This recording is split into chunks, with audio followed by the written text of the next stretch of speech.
uma doutrina que tem a caridade como bússola, uma filosofia que propõe a lei de causa e efeito como explicação para os males humanos, uma ciência iluminada pela fé. Estamos falando do Espiritismo.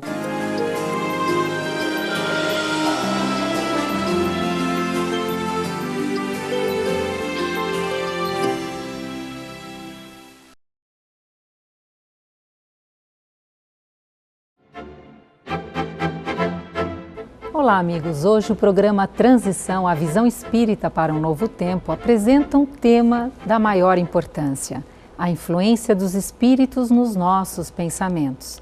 Para abordar esse tema tão importante, o nosso querido orador, divulgador da doutrina espírita, nosso querido Divaldo Pereira Franco. Obrigada pela tua presença, Divaldo. E sobre esse tema, se os espíritos influenciam nos nossos pensamentos, a pergunta que eu te faço, há espíritos, Divaldo? Sem dúvida. Allan Kardec, aliás, no capítulo 1º de O Livro dos Médiuns, faz essa interrogação. É uma análise a respeito da sobrevivência da vida, a disjunção molecular do corpo material. Depois que ele faz essa interrogação, ele conclui que sim, porque os fatos históricos, sociológicos, de toda a tradição da humanidade confirma. A morte não é o termo da vida, é uma porta que se abre na direção da vida. Existem sim os espíritos. E se eles existem, eles interferem nos nossos pensamentos? É curioso notar que ainda Allan Kardec fez exatamente a mesma pergunta. Interferem os espíritos em nossos pensamentos, palavras e atos? E os espíritos responderam mais do que supondes, a ponto de que somos nós que vos conduzimos. Numa resposta sintética, poderia dar a ideia de que nós somos marionetes e de que os espíritos nos manipulam. Não é exatamente assim. Mas eles deixaram perceber que em face das nossas vibrações, da nossa conduta, dos nossos pensamentos, atraímos espíritos semelhantes e então eles nos influenciam, inspiram-nos, seja para o bem, seja para o mal. E em determinados momentos essa influência torna-se poderosa, levando-nos às palavras, conduzindo-nos aos atos. Em realidade, os espíritos interferem bastante em nossos pensamentos. E de que forma eles penetram nos nossos pensamentos, Divaldo? Através dessa lei de afinidades. Dize-me com quem andas, eu te direi quem és. Aqui nós diríamos, dize-me quem és, eu te direi com quem andas. Em face dessa nossa conduta mental, os hábitos, tanto de natureza mental como de natureza comportamental, atraem espíritos na mesma faixa vibratória. E em face disso há um tipo de telepatia. Eles mandam essas vibrações em ondas e nós captamos. Aliás, o Espírito André Luiz, através da mediunidade soberana de Chico Xavier, refere-se a esse tipo de ressonância, como se fosse uma onda projetada e que ela ressoa na acústica da alma daquele a quem é dirigida. Lentamente chega a primeira ideia, depois nós começamos a pensar na ideia e em breve daquele monólogo estabelecemos um diálogo, o que pode levar, quando se tratam de espíritos perturbadores ou maus, a transtorno de conduta, a obsessão. E quando se trata de espíritos familiares, amigos, espíritos nobres, guias da criatura humana, levar-nos aos grandes ideais. E Divaldo, como então, no dia a dia, no cotidiano, como separar, como saber quando o pensamento é meu ou quando ele vem de um espírito? Se nós estamos tranquilos e começamos a reflexionar, é naturalmente um pensamento do próprio indivíduo. Mas às vezes nós estamos pensando uma coisa curiosamente tranquila e há uma interferência, como que dispara uma flecha mental e aquilo interfere. É um pensamento perturbador. Outras vezes estamos numa angústia e de repente vem uma calma e logo uma ideia tranquila. Allan Kardec, abordando a questão, refere-se que muitas vezes em nossos conflitos estamos em dúvidas ante uma decisão e não sabemos quando o pensamento é nosso ou quando ele é inspirado. Então Allan Kardec sugere que nós oremos, procuremos o estado de paz e o primeiro pensamento nós procuremos segui-lo, porque é um pensamento inspirado. Divaldo, por que é importante nós sabermos distinguir, nós sabermos diferenciar quando um pensamento é nosso e não é? Para podermos adquirir a nossa própria identidade. Através da nossa auto-identificação, nós conhecemos o nosso caráter, os nossos valores, as nossas possibilidades e poderemos também administrar essa interferência, não permitindo que os pensamentos perniciosos terminem por tornar-nos pessoas amargas, pessoas prevenidas, armadas umas contra as outras, ou em estados depressivos, angustiantes, melancólicos, nem também no estado de exaltação, de uma euforia, que nada tem a ver com o nosso estado psicológico, transmitida por espíritos frívolos. É muito importante sabermos quando o pensamento é nosso ou quando ele vem de algum ser espiritual. E através de que tipo de pensamento nós podemos saber se esse espírito é bom ou mau? Primeiro, pela sensação que nos transmite. Sim. Allan Kardec chama isso a lei dos fluidos. Nós podemos até mistificar na voz, apresentar uma tese muito nobre, mas as sensações que transmitimos são a nossa realidade. Quando os espíritos não são bons, eles podem até usar propostas intelectuais, apresentar sugestões ético-morais, mas a sensação que transmitem, portanto, os fluidos, as energias que os tipificam, caracteriza-lhes o estado de superioridade ou de inferioridade. E Divaldo, quando a pessoa, por exemplo, tem um ato, um comportamento equivocado e coloca a responsabilidade de que isso veio de um pensamento, de um espírito. Isso é irresponsabilidade, porque mesmo que o espírito nos tenha transmitido o pensamento, o que pode ocorrer e ocorre, ele encontrou em nós receptividade. Então nós somos responsáveis. Deveremos sempre assumir a responsabilidade dos nossos atos, da nossa conduta verbal e também do direcionamento mental. Já que nós sabemos que eles interferem em nossas vidas, vamos manter uma postura ética, uma conduta saudável, porque desta maneira nós podemos comportar-nos muito bem. E quando ocorrer, é normal que ocorra algum momento infeliz, assumirmos as responsabilidades e nos desculparmos perante aquele a quem nós hajamos magoado, levado a uma situação deplorável. E se houve um prejuízo, procurarmos reparar. E de que maneira, Divaldo, nós podemos, através dos pensamentos, atrair os bons espíritos e afastar os maus? Aliás, Jesus, numa bela frase, diz que as boas e as más palavras procedem do coração. O coração no sentido da emotividade, não era do órgão cardíaco. Se nós nos habituarmos a pensamentos saudáveis, mesmo com as nossas preocupações domésticas, sociais e humanas, naturalmente haverá uma ressonância no mundo espiritual.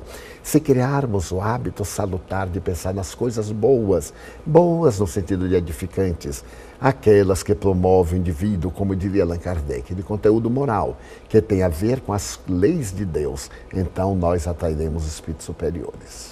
Conforme você vai falando, me sugere também uma passagem onde André Luiz, um espírito que Chico Xavier psicografou tantas vezes, tantos livros, ele fala da casa mental. Então nós podemos fazer uma analogia, uma metáfora de que nós cuidamos das portas e das janelas da nossa casa.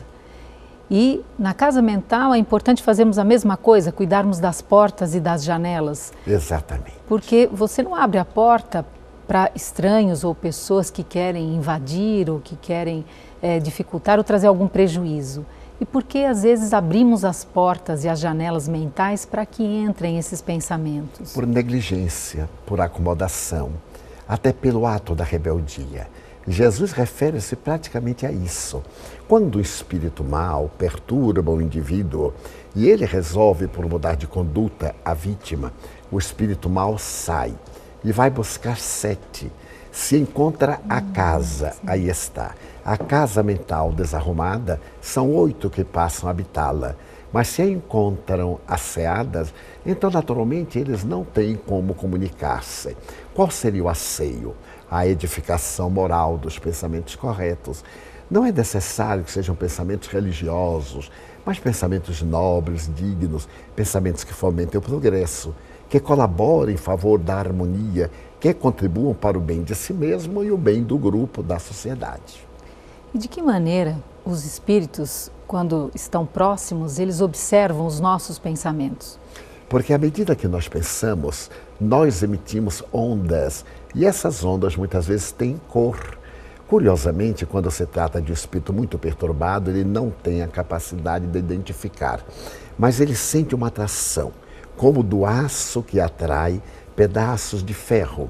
Ele se sente identificado e logo ele faz o teste, ele projeta o seu pensamento e vê a nossa reação facial, a nossa reação de humor e estabelece a partir daí o contato, que se torna o intercâmbio que pode levar a estados de desequilíbrio emocional. Então é importante também que quando estejamos pensando algo que foge muito à nossa maneira habitual de pensar, que nós também nos olhemos no espelho e vejamos a nossa... É uma técnica, porque através das nossas reações nós podemos avaliar como estamos e como estamos projetando a nossa realidade interior. É uma técnica muito boa, porque muitas vezes ficamos devaneando com ideias perturbadoras. Há um certo masoquismo em cultivar lembranças desagradáveis, em guardar ressentimentos, em ficar repetindo esses pensamentos mentais de pessoas que nos afligiram e que não têm a menor importância. Esse lixo mental consegue produzir um estado íntimo de desarmonia e essa desarmonia abre as portas e as janelas da casa mental aos transeuntes espirituais. Então também você percebe aí aquela famosa frase de Jesus, vigiai e orai, seria também vigiar os pensamentos? Exatamente, porque é do pensamento que procedem as boas como as más ações. Nós somos aquilo que pensamos. Na área da saúde, por exemplo, toda pessoa que se permite o luxo de cultivar ideias deprimentes está sempre doente. Enquanto que aqueles indivíduos que pensam nos estados saudáveis, mesmo quando doentes, ou melhor, com doenças, não são doentes. Então, o pensamento é fator essencial para a vida feliz, desastrada ou uma vida rica de perturbações. Eu estive com você num seminário importante para mim, foi muito importante, de 3 dias aqui em São Paulo, onde você falou sobre o perdão e o auto-perdão. E essa questão, né, do espelho, de se olhar, parece que você também passou por uma experiência que você ficou horas, enquanto, através do pensamento, você não encontrou a origem de uma questão que você buscava. Exatamente. E depois de então o pensamento, da mesma forma, ele pode nos auxiliar a encontrar a causa de questões, Divaldo? Porque o pensamento em si é como a eletricidade, é neutro. A eletricidade que fulmina o indivíduo é a mesma que faz o coração disparar e recuperar-se. Assim o pensamento. No período difícil de minha vida, que eu ruminava certos ressentimentos, e dos quais esses ressentimentos eu pude experimentar uma problemática cardiológica, eu usei o espelho para a reflexão. Eu me contemplava e procurava avançar no meu inconsciente profundo. Sim. E perguntando por quê, para quê, com que finalidade está acontecendo.